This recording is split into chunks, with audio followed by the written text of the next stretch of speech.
Hi everybody, and thanks for joining me today. I am starting a new month. Everything is all set to go. I'm at 291,665 to start, so around 298 if I round up would be my usual what I manage in a month, around 6,000 stitches. Still working on sort of the big pink flowers and mostly what's below them, the leaves and stuff. I might reach the peacock's tail by the end of March. We will see. That is where I am right now. All right.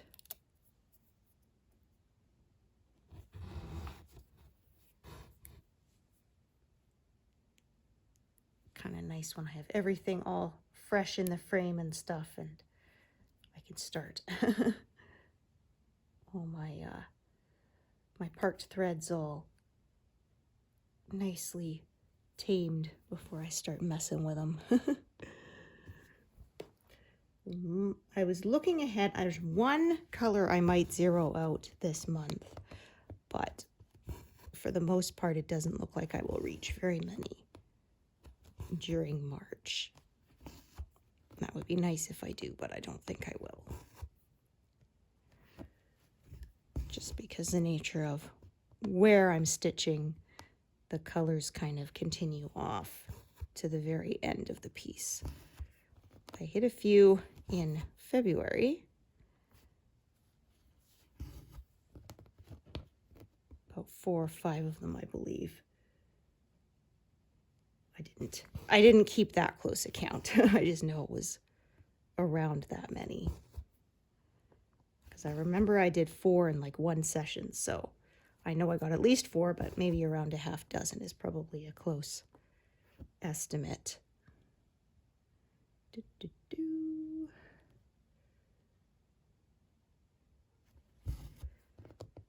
It's warming up here a little bit, but still below freezing. But warm enough I don't have to use the block heaters today on the car. They would start without it, so. Ooh. Ooh, pardon me. Oh, I actually had a good sleep last night, but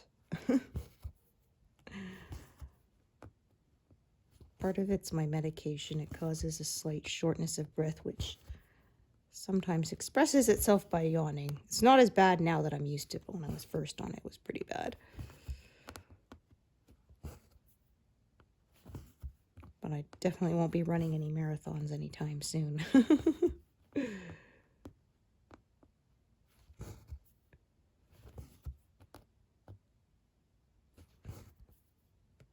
This color, this burgundy color, there was a lot in this pattern. I think it was like over 12,000 stitches of it. Now I'm around 500. Oh, it's getting there.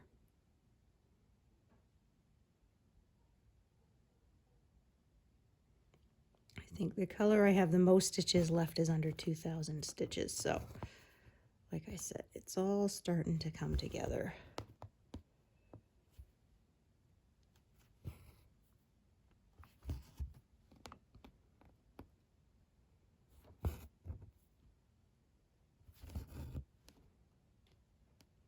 So for some of you, depending on where you live, this is spring. For us, this is fake spring. We'll get some warmer weather, but our spring isn't till like May. Oh dear. Although our first snow is getting later and later. When I first moved out here in 2004, we would get our first snow in September. Sometimes now it's not till mid-November even.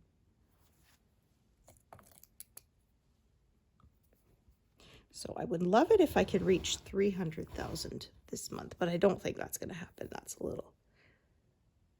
That's closer to 9,000 stitches. And I think that might be a bit much because Figure Skating World Championships are on the end of the month. So there's that. Then there won't be anything until the new season starts in October.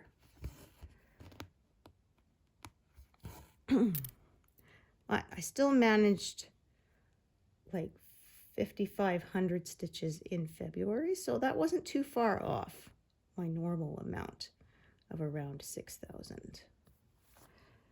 And I believe I have less than 15,000 left. So that's why I've been estimating about 2.5 months. If it goes faster than that, that'd be great. And this navy is starting to get close to being done too. That was another color that was definitely used a lot. Background, and also on the peacock itself, there was quite a lot of navy on his chest. And in some of the feathers too, like the center of the eye motifs. There was quite a bit of that there too. Yeah, the eyes motifs are pretty much done. I just have sort of, in fact, I'll take a look at my mock-up here. Yeah, they're done. So I just have this sort of the very trailing ends of the tail feathers in that last little bit. It's mostly background, where it's kind of, I don't know if the original artwork is watercolor, because it has that kind of look to it, at least in that corner where it's kind of fading out. So I don't know what medium this artist uses. Oleg Garvilov, which I hope I'm saying that correctly. I've only ever read the artist's name and I haven't heard it pronounced, so if I completely butchered that, I apologize. Yeah, Gavrilov, something like that, but there was another one this artist did with called Two Dancing Peacocks, and I was kind of between that one and this one because those were really pretty too. This was the one I finally settled on, but they're both nice. I have another one of their patterns too, which is a lighthouse with a hummingbird flying in the front. And that one was released recently, I think.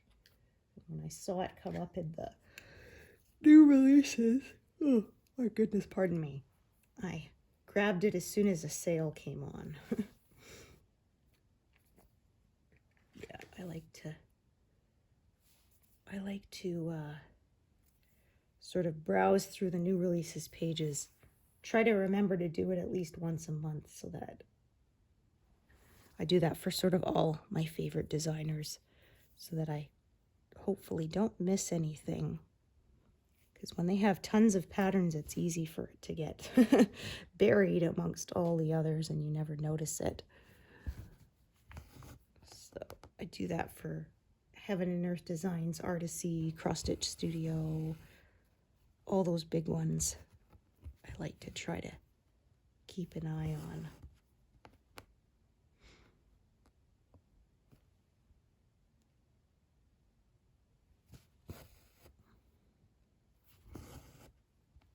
Because I've done 3 by Artisy.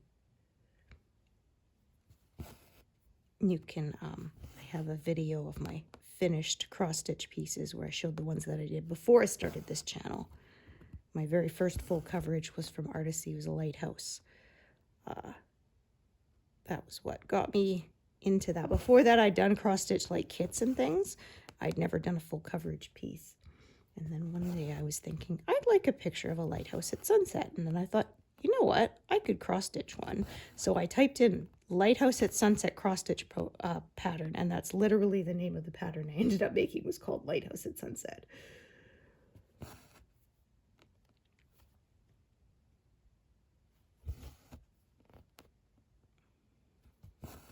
Oh dear.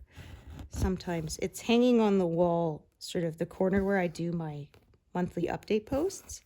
It's hanging on the wall behind me, so depending on the camera angle, sometimes you can see it.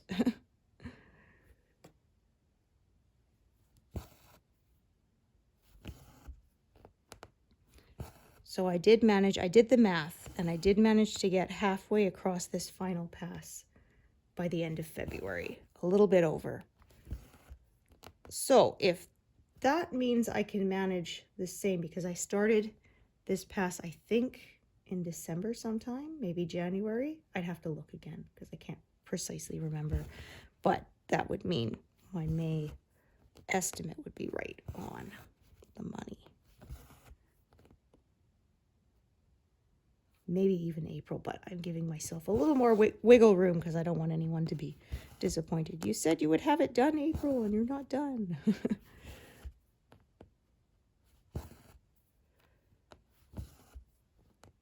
We'll see, because I think, if I recall correctly, my doctor's office where I work part-time, we're closing for like a week in April. So I will have some extra stitching time, a few extra days of stitching time during April. So that might bump the finishing date up a bit. That would be nice.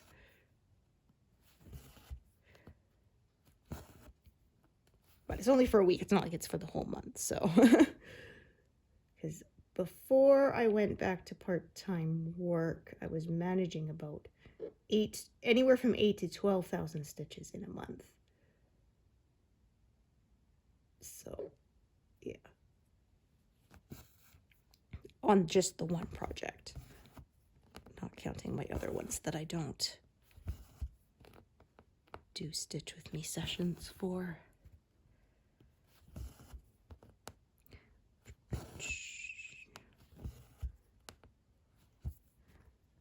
See how fast this area goes, because it's not too many colors, but they are kind of intertwined with each other, which means more changes of colors, so that kind of balances it out.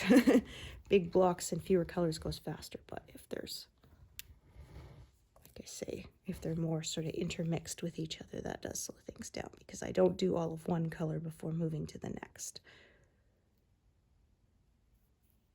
I like to stitch without the gaps.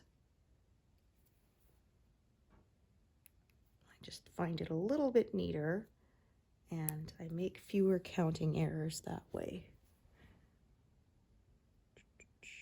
All right, so I'm going to stitch that and then head back up.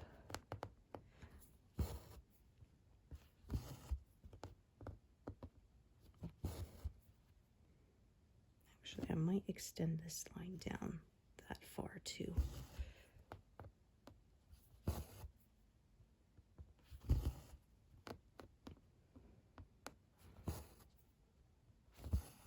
So again, stitching more diagonal today.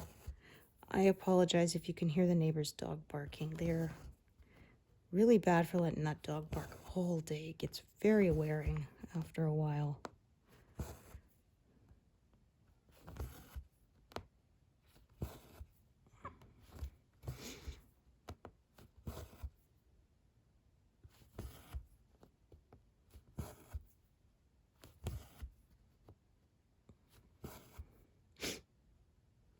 So starting this at 95%, so that would take me to 97% if I managed the 6,000, because each percent is about 3,000 and a little bit.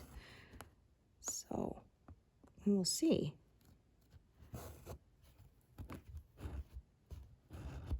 I've been managing around 2% per month, so like I said, that'll take me another 2.5 months, because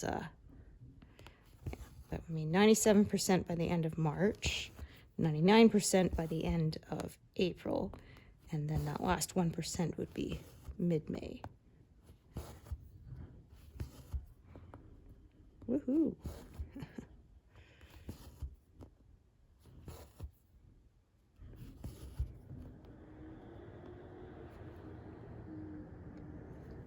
Oh, I was so annoyed. So I use my phone. I have these sleep headphones. They're like a headband with flat speakers in them, so you can lie on them and it doesn't hurt. And I use those to help me sleep. I have a little playlist, and I'll put on like an ASMR video, and then afterwards it goes into a brown noise video. And I don't know what they did, but after the latest update on my phone, I cannot get the volume quiet enough. They have some kind of sound boost, and I went through all the settings. I Googled. If anyone knows the answer, that'd be great. But my husband tried to find it, and it worked a little bit, but it must have some kind of like boost low sound. But the problem is I don't want you to boost the low sound. I want it to be really quiet. If it's too loud, it'll keep waking me up and scaring me. I need to be able to hear it, but very quietly, so that it soothes me and puts me to sleep. And yeah, I would have the phone, and I know it's the phone because I was using some of my old favorite videos, and I know exactly where the sound needed to be so that it was the right level, and it was like 4 clicks up was the right sound. Well, now I have it so that it's only 1 click up from being off. It's too loud. And I was very annoyed because, as I often say, you know, if it ain't broke, don't fix it. It wasn't broken. I will decide how loud I want it to be. If I want it to be louder, I will turn the volume up louder. Don't decide for me that you think the volume should be louder. And I tried messing with it and all this stuff, and I was starting to think, like, do I need to sew some extra padding on the headband to drown it out? But I don't really want to do that, because if the headband gets made thicker, it's going to mess up the angle of my neck, because I'm a side sleeper like 90% of the night. So that's not going to work. So finally what I ended up doing is now I use my tablet to play, because that one I can turn the sound really low, exactly where I want it to be. And so I wasn't happy because, yeah, like I said, it wasn't broken. I'd been for years using it, and I knew volume setting number 4 was perfect. And then they messed with it, and volume setting number 1 is now too loud. So like I said, I tried all these different settings that were supposed to change it, and there's ones that people on Reddit said worked, and I tried it, but it helped a little bit, but not enough, because my hearing is very acute. And yeah, so I wasn't happy about it, because like I said, I didn't change the headphones, I didn't change what videos I was using, so I know that the volume levels on those didn't change. They were uploaded a dozen years or so ago, some of them, or even longer. There's one by Maria of Gentle Whispering that I think it's been 15 years since it uploaded. I have a few favorites, and that's one of them, and now it's too loud if I use my phone to play it, so I was not happy.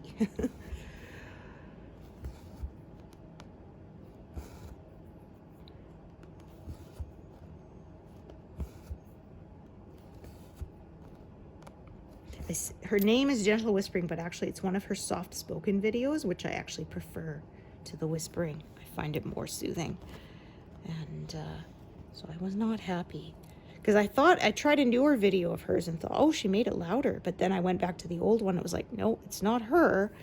It's my equipment, because the old one was too loud now. And like I said, I didn't change the headphones or anything else, so it had to be the phone software that changed. And it wasn't the phone itself, because like I replaced this phone in January after. If you followed me, you know I had a whole thing where it got destroyed by me updating it, of all things. So I tell people, you can update the phone, but do it connected to your Wi-Fi. Do not do it when it's connected to your iTunes and your computer. That's what killed mine. And I only discovered after it turned it into a doorstop that that was a common problem with the iPhone 14.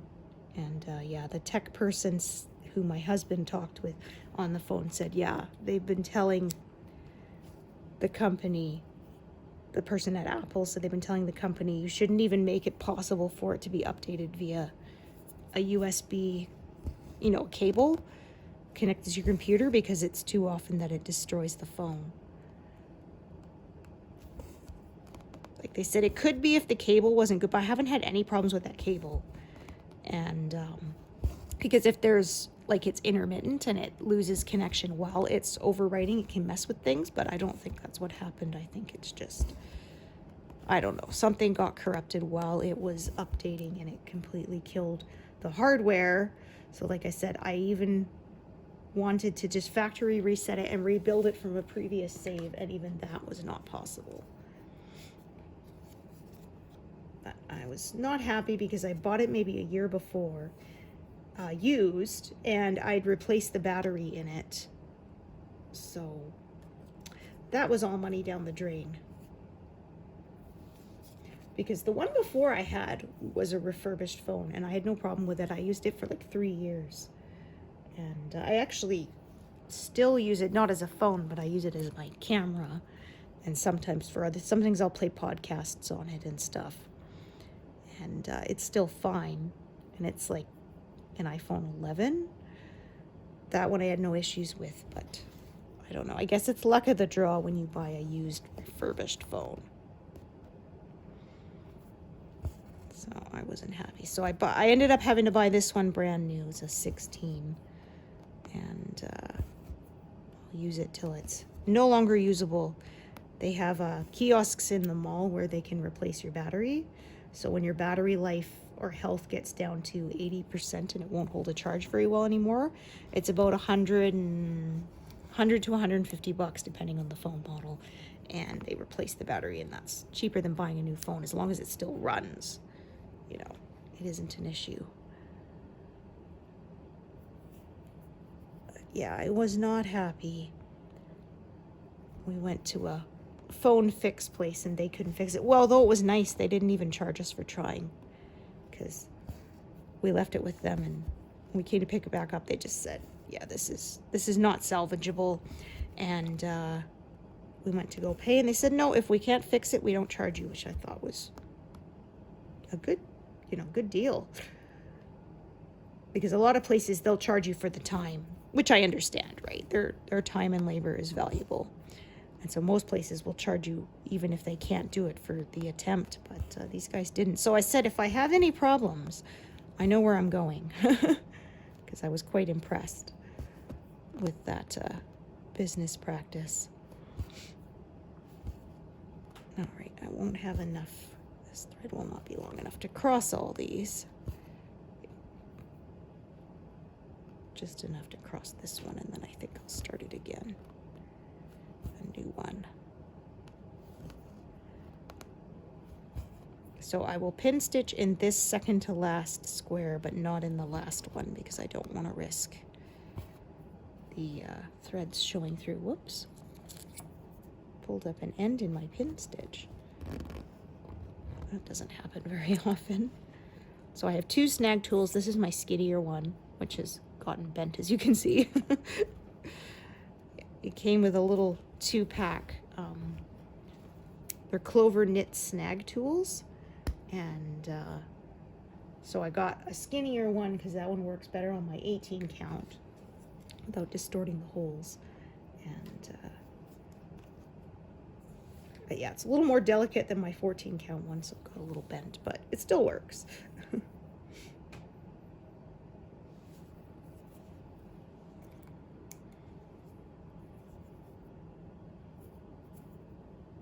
So I started, like I said, just over 95%. It was like 95.3 or something, 0.03 or something.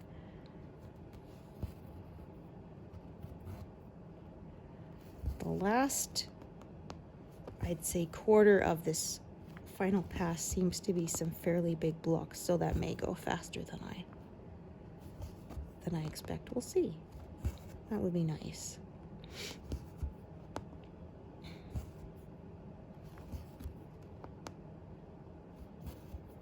But yeah, like I said, that iPhone update completely killed the hardware in it, because like my son had a phone that he freaking like dropped off the mezzanine at the second level at his school and smashed it, and my husband was still able to recover the data, even though like obviously it was pretty damaged.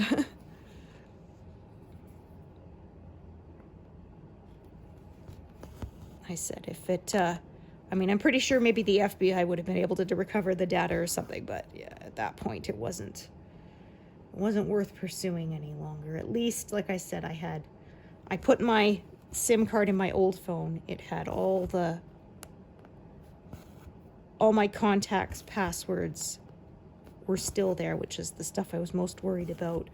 Most of my pictures were backed up on the iCloud. I wasn't paying for the extra storage, so I lost about 4 months of them, unfortunately. But the most important ones I had already either uploaded to my digital photo frame, or I had posted on my Facebook or texted to people or something, so I had copies. So it sucked, but what you gonna do, right? I was kind of sad to lose all my text conversations too.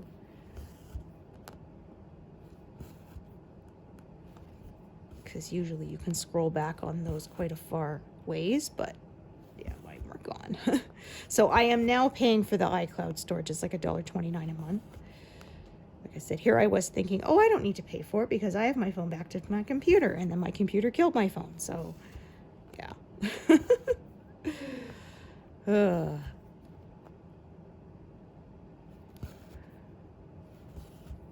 what are you gonna do?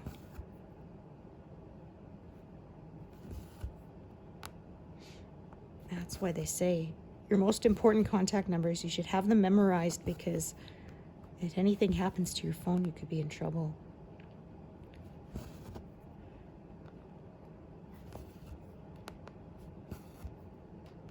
Because, yeah, we don't have to physically dial them in anymore, right? We just hit the contact name and it automatically dials for you. And actually, one of my friends says that that's why they have them saved, but they always look at the contact and they manually dial it in, because that forces them to remember it a little better. I'm like, that's a pretty good idea, actually, because that's how I still remember phone numbers from when I was in high school, right? Because I still remember the pattern they made on the keypad. Because every time we called a friend, we had to actually physically dial the number in. I'm old enough that I remember where I lived was when the 10-digit dialing came in, because they basically ran out of numbers. So we used to be 7-digit, and then they had to change it that you had to put in the area code because there wasn't enough. So where I lived, it was Vancouver Island numbers were 250, and then BC numbers that were on the mainland were 604. Oh man, my grandparents actually had a deck of playing cards that was so old, it only had 5 digits of the phone number on it, because this was back when everybody had the same first 2 digits or whatever for a Vancouver number. So that tells you how old those cards were. So it just had dash dash and then the last number of the first three digits and then the last 4 digits. That's how old those cards were. They were in their cribbage board, the one that's shaped like a 29, because 29 is the highest hand you can get in cribbage. Yeah, I'm not a poker player, but I am a cribbage player. My sister and I used to play it all the time once we learned. I haven't played in a long time. My husband does not like board games, so I would play against the computer. There was an old game I had that ran off a CD-ROM. Yeah. And I did so well with the cribbage, it actually unlocked a new competitor for me, which was the master competitor. And I remember the first time, because you could play against the computer, you could pick different personalities to play against. And that guy, I was like, who the heck is this? And yeah, it was because I had actually beaten enough levels of, beaten the computer at enough levels of cribbage on expert that I had unlocked the expert player to play against. So that was fun. It actually was a little free CD-ROM that came in a cereal box, and they had, so it had cribbage, checkers, let me think, what else? Backgammon, and there was one other that I can't remember. And it actually taught you how to play too, as well. It had instructions to learn how to play. And yeah, I'm sure I still have those CD-ROMs somewhere, but of course my computer doesn't even have a CD-ROM drive anymore, right? Whose does? And it was old enough that you installed the game on your computer, but the CD-ROM had to be in the drive while you were playing, because it wouldn't store everything locally. Yeah, it was the Hoyle board game company made them, and they were free with certain cereals. This was like the early 2000s.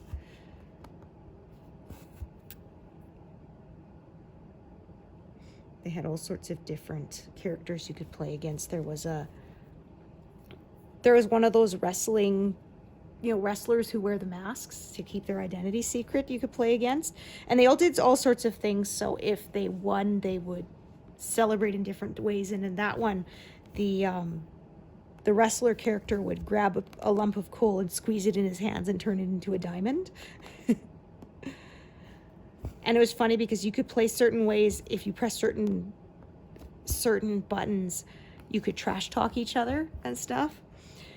And a boxing glove would come out and like punch your opponent, and it would say, "Oh yeah," well, and stuff like that. It was quite funny. Yeah, I used to play those for hours. My husband hates board games because his mom always had forced board game night, and so he does not have good memories of board games, so he hates them.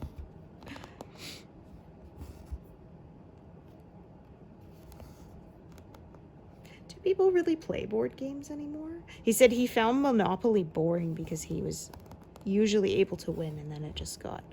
My dad used to call that game monotony.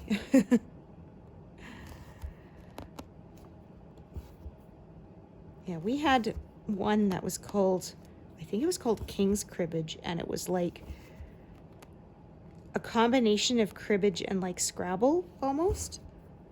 If you could picture that, that was fun.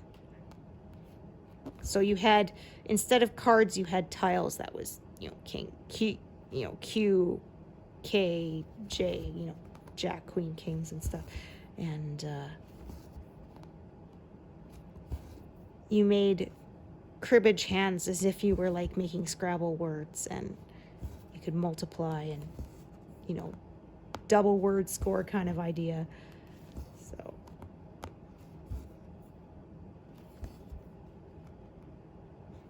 Scrabble I wasn't very good at.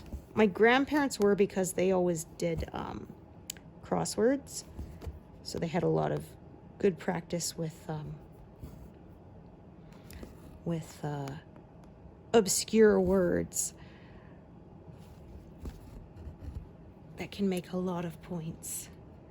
Oh gosh, they had a funny one on corner gas when Hank, let's just say he's not the brightest bulb.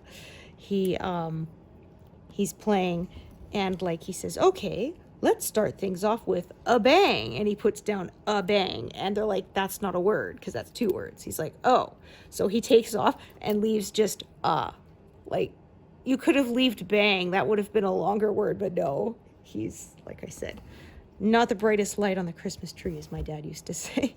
But it's funny because in that series, he never has a job, so you don't know what he does for money.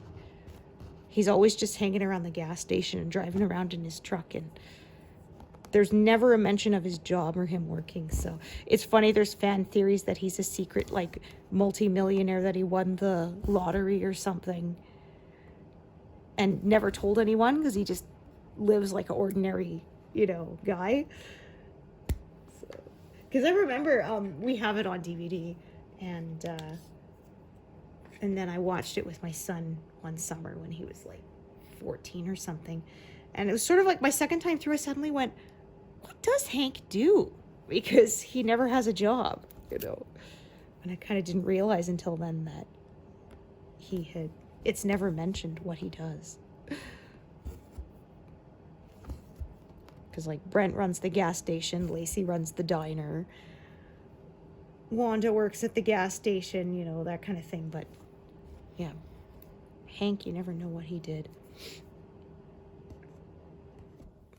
It's funny because Brent, who created Corner Gas, he plays Brent in the show, and he said people would ask him, because his dad in the show is Oscar, and he's a grump, and I'm convinced they named him Oscar because of Oscar the Grouch, right? But anyway, and so he said, like, he would have people ask, like, so is your dad actually like Oscar? He's like, no, my dad is great. He said, but I'm not very talented. I can't play anybody but myself. And he's like, so me coming up to my dad and being like, hey, Dad, want to go fishing? And him saying, yeah, sure, son. He's like, well, that's not funny. So I couldn't make myself play a different character, so I had to change my dad. But he said, no, in real life, my dad was awesome. And it's funny because they took a lot of things from real life So he grew up in a small town in Saskatchewan, so that's what they based Dog River, which is fictional, off of in the show. Complete with the food mart. That's the Foo Mart because the D fell down and nobody bothered to replace it on the sign.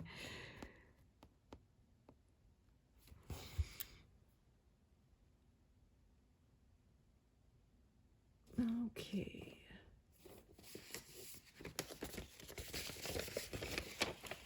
Yeah, it's a fun show, and if you like that one, I always tell people, if you like that one, you'd like Kim's Convenience. It's another Canadian show, and it's about a Korean family who runs a convenience store, and very similar kind of humor.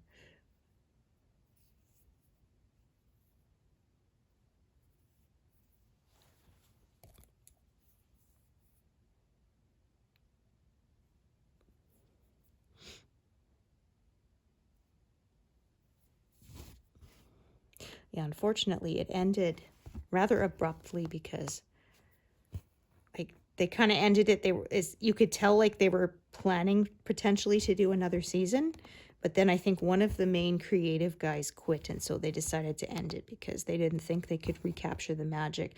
And I'm like, okay, I'm disappointed it ended, but at the same time, that's valid because that happened with Red Dwarf, kind of a cult classic, right? British comedy, and they had two guys who created it together, and then one of them left and they did season 8, and it was dreadful. There was like one funny episode out of the whole season, but the rest was just not. It had some funny moments, but it was just not the brilliant, tight writing that was from the previous seasons. You could really tell. Without that synergy, it just wasn't funny. And then one of the creators, the other one who left, eventually came back and they rebooted it and it was funny again. So, yeah. It was one of those, you needed everybody who created it to work on it, or it just did not work anymore.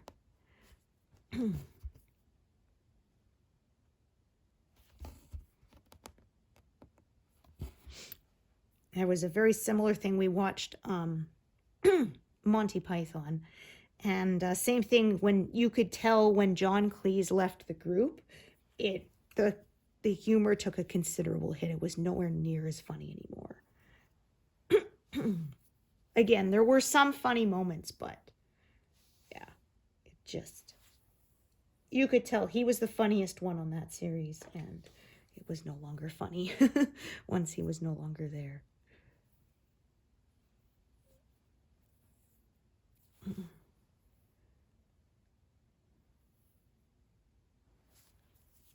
Yeah, he left to do Faulty Towers and other projects, so.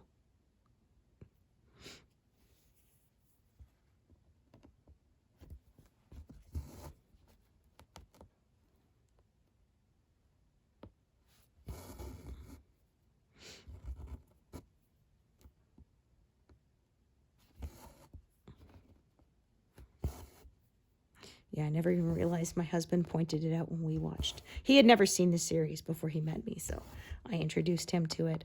And he said, you notice the very last episode is the one with the rat. And then that's the end of the show. He's like, so I guess the health inspector shut them down.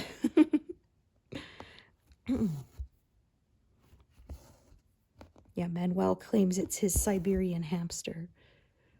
And it's really a rat.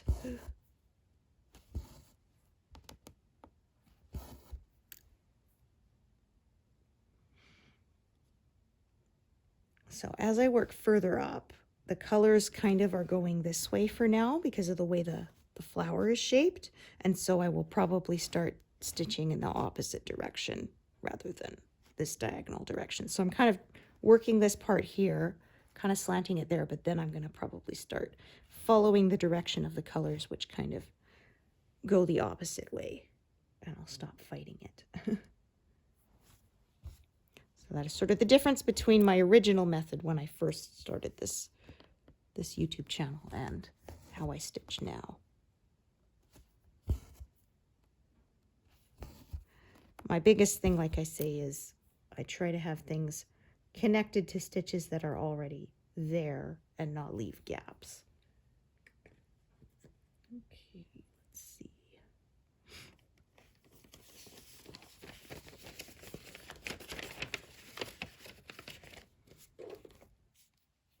So I think, like I said, I'm at less than 15,000 stitches.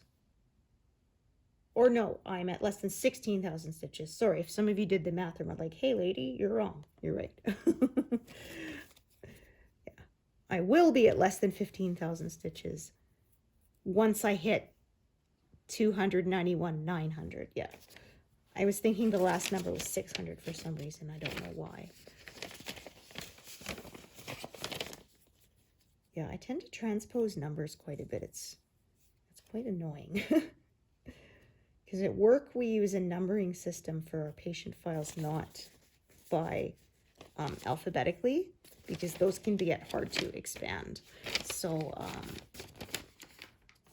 so we use numbers, and then you have to search the database on the computer to find what the, and so there's a lot of times I'll be like, I'm looking for file 1491, and no, I was actually looking for file 1419, and I wrote it down wrong. So when I can't find it, I have to double check, because I tend to do that quite a bit. It's very annoying. I don't do it with letters generally, but I do it with numbers, which is part of the reason why, like I say, I'm not great at math.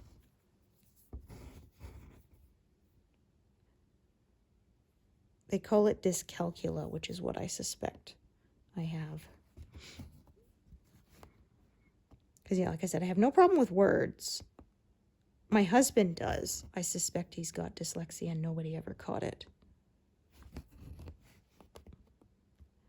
It's interesting because they said the advantage in that is he's able to deconstruct things in his mind in 3D and sort of like move them around and stuff. So the tendency to be able to flip letters around also has the sort of balance out that it means he can easily flip objects around in his head and see how they fit together. So I thought that's kind of interesting.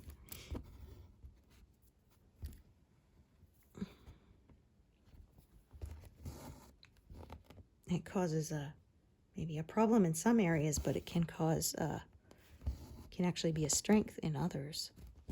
So yeah, I'm just going to kind of cut it off around here, around this grid line for now, and then I'm going to start, like I said, building up. Moving forward, I'm going to start building up the diagonal the way the colors are going, like I did with the peacock's tail earlier in this piece.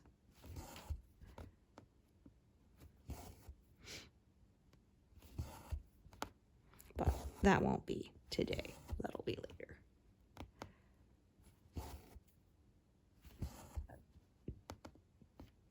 I might start to slant it out this way. We'll see.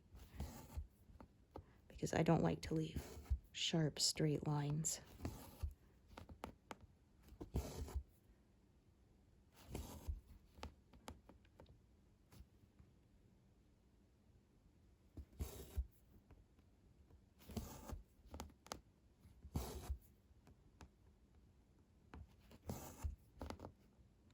Just found it easier than trying to force it to stay diagonal when the colors are going the opposite way. So that's what caused me to alter my method a bit. Because I used to always do stuff that was to the left and above before stuff that was below and to the right, but I've kind of changed it a little over time.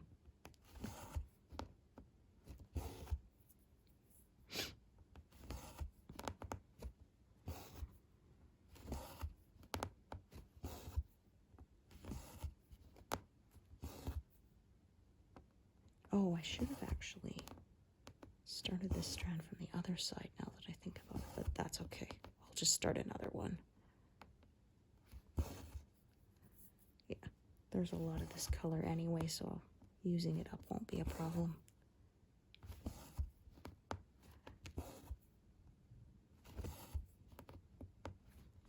So there's these little purple ones down there, but I'm not going to stitch them yet because I don't like leaving the gaps.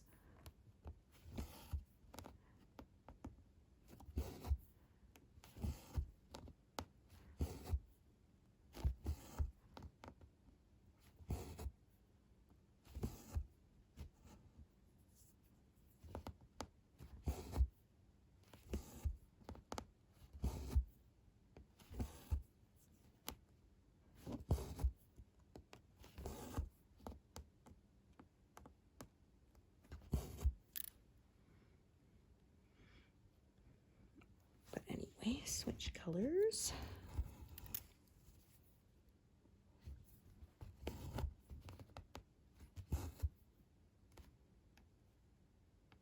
Some bigger blocks here, so that'll go quicker.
So in less than 100 stitches, I will be 15,000 stitches to go.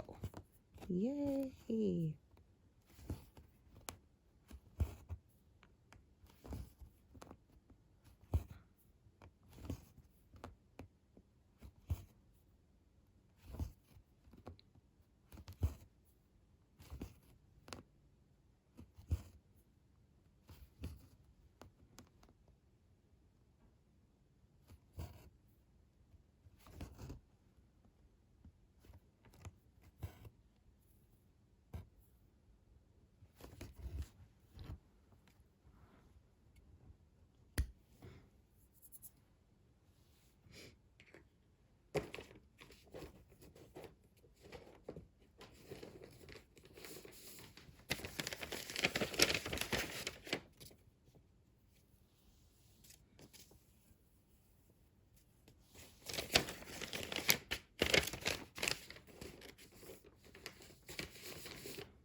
First knot of the day. I guess I can't complain. I did over 150 stitches before any knots happened. That's better than my usual. There we go.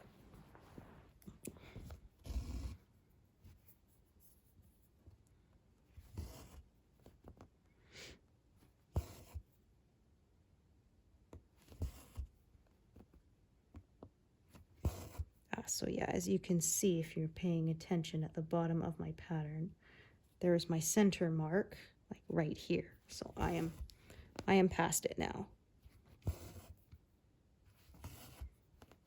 Because I don't stitch square by square, yeah. It was hard to tell exactly when I passed having half of the stitches in this pass done, but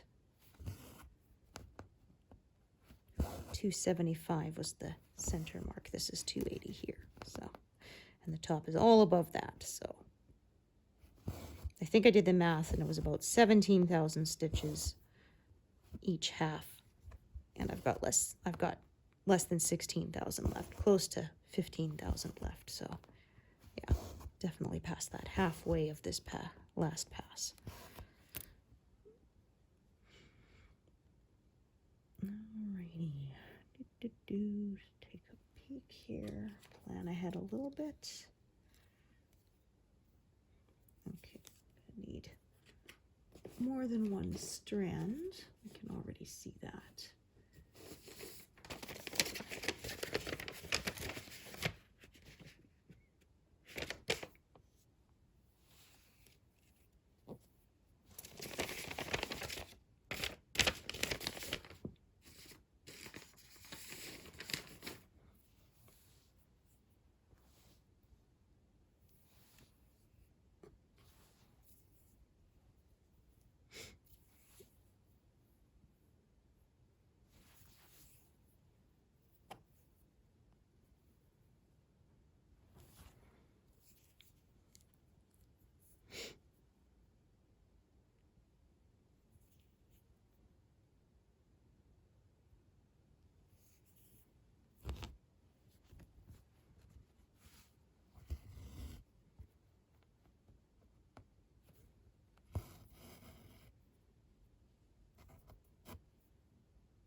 I will start a different strand for those few that are up there.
till this thread runs out, and that'll be a good stopping place.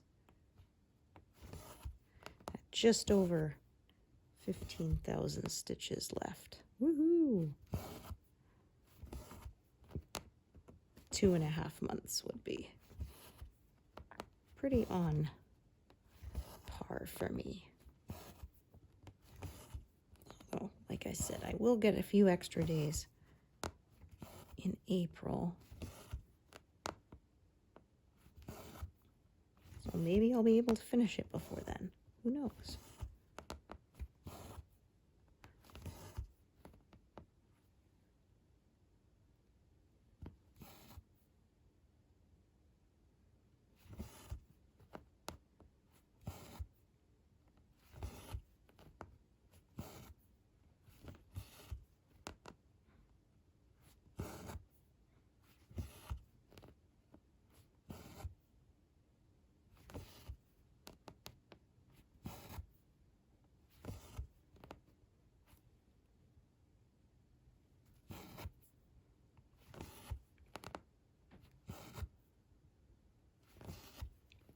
That'll put me to just over 200. So as I said, there weren't as many colors here, so that helped me to make progress a little bit faster.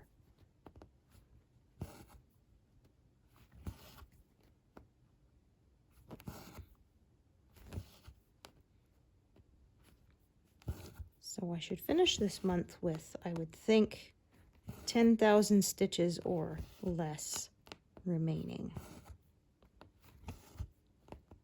That will be fun. Park that. So 201, just over 200, and like I said, just over 15,000 stitches remaining. So getting closer. Thank you so much for joining me today, and I hope to see you here next time. Thanks, everyone. Bye.